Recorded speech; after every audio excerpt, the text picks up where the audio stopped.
Intel co-CEOs remain quiet on complete separation of manufacturing business.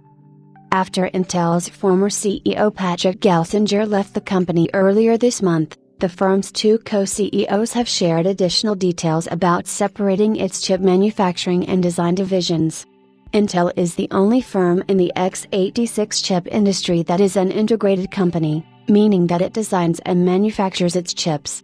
However, the recent slowdown in the PC market, along with its manufacturing struggles, has forced the firm on the back foot as it rushes to regain process node leadership with the 18A process due next year.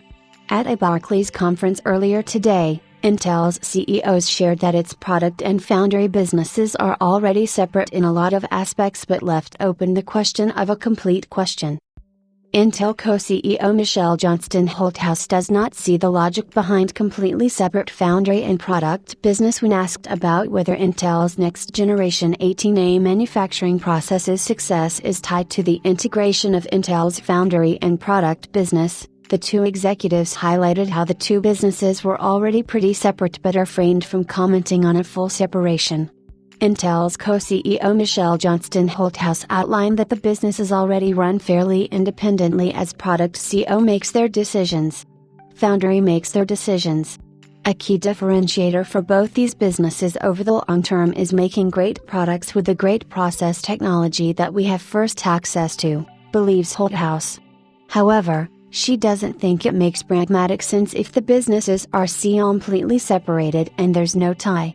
On the topic of 18A, the new Intel CEO shared that her firm's goal right now is getting back the process leadership and bringing our foundry back to the historical strength that we've had. Intel's co-CEO David Zinsser outlined how the foundry and product businesses are run separately.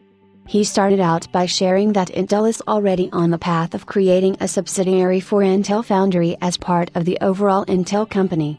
This process includes having a separate operational board for Intel Foundry which is getting stood up today, along with the foundry business having its own ERP system and so forth. So that's already in play. However, whether the two businesses will be fully separated, Zinsser shared that it's an open question for another day. Intel's shares jumped by more than 2% once the two executives' comments were publicly reported. The stock also moved upwards following Gelsinger's ouster, as investors are eager for the firm to reduce its operating costs and run on a lean business model. A separation and a divestiture of its manufacturing business will fundamentally transform Intel into a company similar to Nvidia and AMD, both of which do not operate their manufacturing facilities.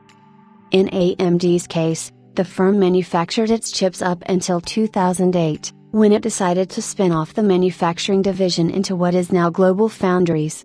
The spin-off enabled the firm to generate cash and focus attention on chip design. Manufacturing chips is one of the most capitally intensive businesses in the world, with chip manufacturers depending on high utilization rates to balance out equipment depreciation and other costs on their income statement.